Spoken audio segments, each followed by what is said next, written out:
Halo teman-teman semua, selamat pagi, selamat siang, selamat sore, dan selamat malam. Kembali lagi di TBD-pedia, partner setia belajarmu. Apa kabarnya nih teman-teman semua? Semoga teman-teman semua selalu dalam keadaan sehat, berkah, dan bahagia ya. Amin, amin, amin. Teman-teman, konten belajar bareng TBD-pedia ini hadir untuk menemani teman-teman mahasiswa yang sedang mempersiapkan ujian kompetensi sejak dini. Dan juga tentunya membersamai teman-teman teknisi pelayanan darah yang mau tes bidang untuk ujian CPNS atau P3K. Seperti slogan TBD-pedia, partner setia belajarmu. Kami hadir 3 kali dalam seminggu loh, yaitu hari Senin, Rabu, dan juga hari Jumat. Dan tidak terasa ya, pada episode kali ini kita sudah sampai di episode ke-20. Tapi sebelum kita mulai sesi belajarnya, tunjukkan dulu dukungan teman-teman semua untuk channel ini agar bisa terus berkembang dengan cara klik subscribe, nyalakan loncengnya, klik like, dan juga komen ya teman-teman. Ujian kompetensi terdiri dari 180 soal yang harus dikerjakan dalam waktu 180 menit. Sehingga setiap soal hanya dapat jatah perhatian 1 menit aja loh. Oleh karena itu, sebagaimana strategi jitu dalam berperang, latihan jadi faktor utama kesuksesan kita untuk lulus atau dinyatakan kompeten dalam ujian kompetensi. Nah, oleh karena itu, sebelum pembahasan soal dimulai, TBD-pedia memberikan waktu untuk teman-teman semua mengerjakan soal terlebih dahulu agar teman-teman terbiasa memanajemen waktu ke depannya.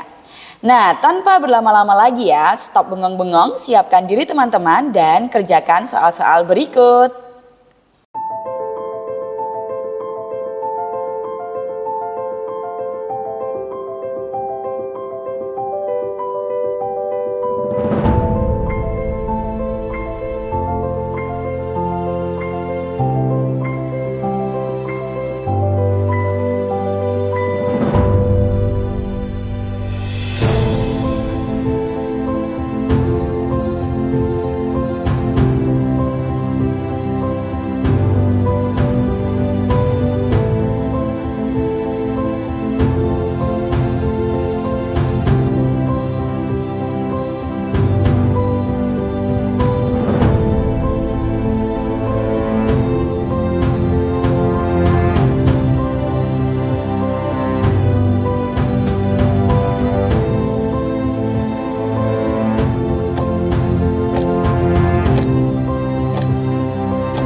Wow, finish asem ya. Gimana nih teman-teman? Apakah ketiga soal sebelumnya sudah dikerjakan dengan baik? Atau waktu 3 menit itu waktu yang cukup lama? Mengingat soalnya teori ya. Baik teman-teman, tak perlu berlama-lama lagi, kita akan masuk ke dalam soal pembahasan ya. Yang pertama adalah pembahasan soal nomor 1. Kita baca terlebih dahulu ya teman-teman soalnya. Seorang TPD melakukan pemeriksaan IMLTD terhadap 62 sampel dengan metode CLIA. 50 sampel hasil non-reaktif dengan nilai RLU S per CO-nya kurang dari 1. Kemudian 2 sampel memiliki nilai RLU S per CO-nya sama dengan 1, sedangkan 1 sampel reaktif HIV dengan nilai RLU S per CO lebih dari 1. Nah, apa arti hasil dari kasus tersebut gitu ya pertanyaannya. Nah, sebelumnya teman-teman kita akan ulang kembali gitu ya bahwa terkait dengan pemeriksaan IMLTD. Teman-teman kita tahu bahwa pemeriksaan IMLTD adalah pemeriksaan uji saring yang wajib dilakukan begitu ya. Dan kita tahu bahwa CLIA adalah metode yang memang sudah dipakai untuk melakukan uji saring. Sekarang pertanyaannya adalah apa itu RLU gitu ya. RLU atau right. Nah, apa itu RLU begitu ya? Sekarang RLU adalah relative light unit gitu ya. Nah, di mana satuan ini dipakai untuk perhitungan dari nilai yang didapat dengan metode CLIA gitu ya. Nah, kemudian standar per cut off-nya gitu ya atau S per CO atau standar per cut off-nya itu dari soal masing-masing menyatakan dia kurang dari 1, kemudian ada 50 sampel gitu ya, 50 sampel di sini dia kurang dari 1, 2 sampelnya sama dengan 1 dan 1 sampelnya itu lebih dari 1 atau di sini langsung disebutkan reaktif gitu. Nah, teman-teman kalau dengan metode CLIA, perhitungan dengan metode CLIA itu nilai S per CO apabila kurang dari 1 maka dinyatakan dia non reaktif begitu ya. Kemudian kalau dia sama dengan 1 maka artinya di sini dia bisa memiliki nilai yang non reaktif gitu ya, dan bisa juga masuk ke reaktif palsu begitu. Kenapa bisa demikian? Karena nilai 1 ini kita harus lihat dulu dengan standarnya ya. Kalau standarnya memang mendekati ke arah 1 ya berarti kemungkinan dia bisa reaktif gitu ya, atau malah melebihi gitu ya, hampir melebihi 1 dia reaktif. Tapi kalau dia jaraknya 1, misal ya hasilnya 1,0099 gitu ya. Nah, ini bisa dinyatakan non reaktif ya karena masih sama dengan 1. Tapi kok hasilnya itu masih di antara garis aman gitu ya, masih mendekati 1 dia maka non reaktif. Nah, sekarang pertanyaannya bagaimana, apa arti hasil dari kasus tersebut gitu ya. Yang pertama, perlu dilakukan uji ulang untuk sampel yang reaktif dengan metode yang sama. Apakah perlu dilakukan uji ulang gitu ya karena nilainya 1. Yang B, sampel reaktif langsung tidak diloloskan. Nah, ini apakah seperti itu?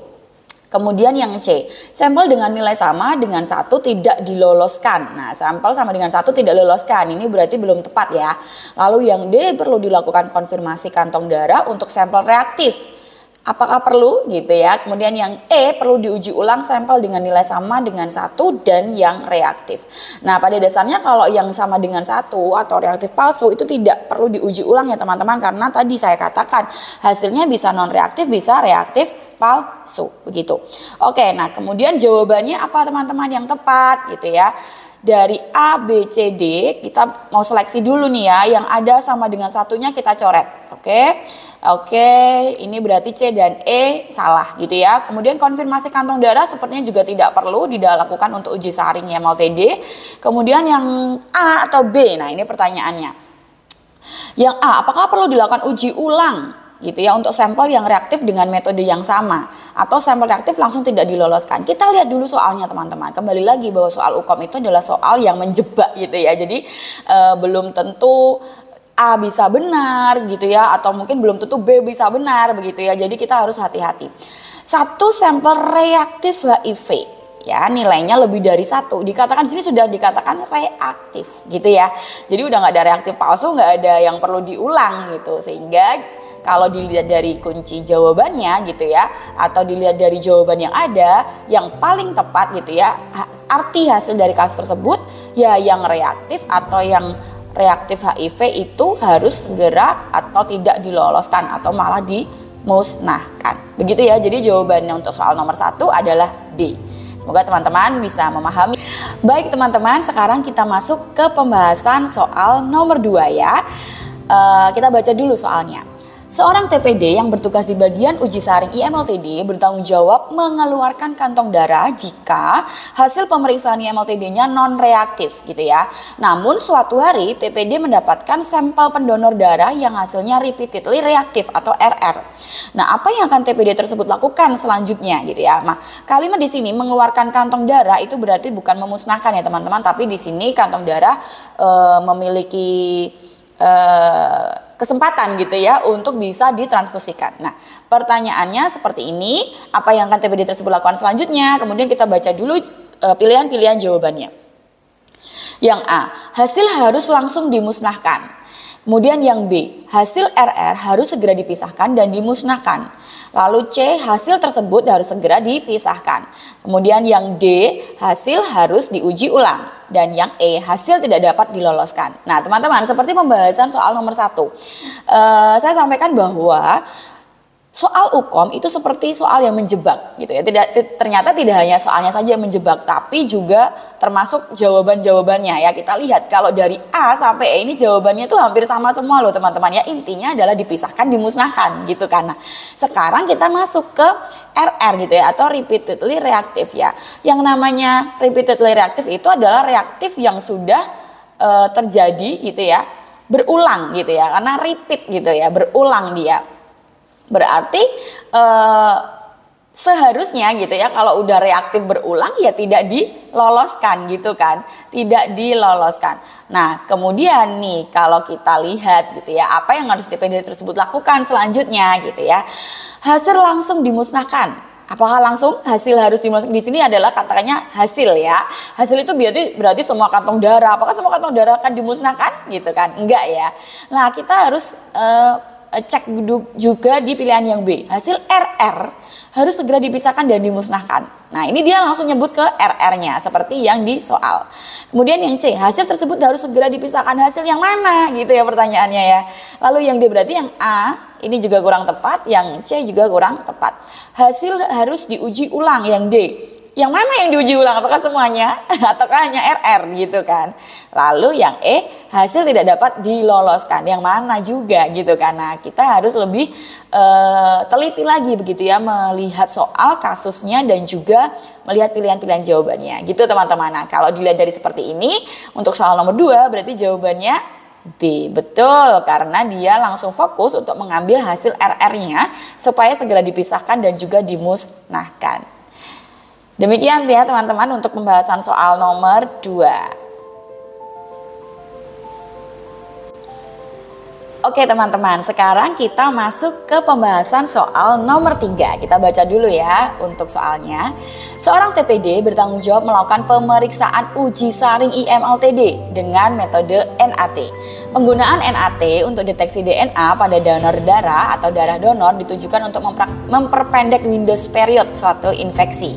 Nah, reagen yang digunakan salah satunya adalah amplification reagen.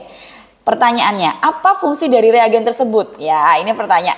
Ini masuk ke teori ya, teman-teman, teori dari NAT. Kita baca dulu untuk pilihan-pilihan jawabannya. Yang A, deteksi langsung RNA pada virus target. Yang B, deteksi DNA bakteri. C, memperbanyak kopi DNA. D, meningkatkan nilai relative light unit. menguji kevalitan dari alat. Oke, nah kita mengingat kembali ya, ini saya recall teman-teman kembali ya terkait dengan NAT. NAT ini juga salah satu uji saringi MLTD yang mereka di mana menggunakan asam nukleat gitu ya, atau NAT itu kan kepanjangan dari nucleic acid testing gitu ya. Ini sama dengan PCR kalau teman-teman pahami gitu ya. Jadi di mana asam nukleat dari si virus atau bakteri gitu ya, itu akan di copy menjadi banyak gitu, sehingga ketika nanti dia memang bereaksi si kantong darah donor, maka akan tahu gitu ya bahwa ini hasilnya reaktif maupun tidak reaktif gitu.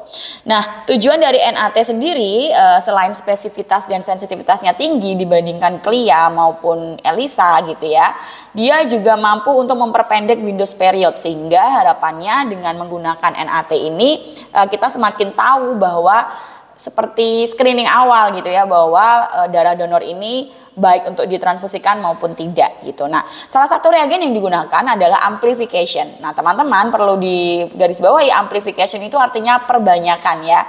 Jadi di sini artinya mengcopy atau memperbanyak seperti mesin fotokopi gitu ya. Jadi memang tujuannya untuk memperbanyak. Nah, kalau sudah seperti ini berarti jawabannya apa teman-teman? Ini sudah jelas sekali ya kalau di pilihan jawaban.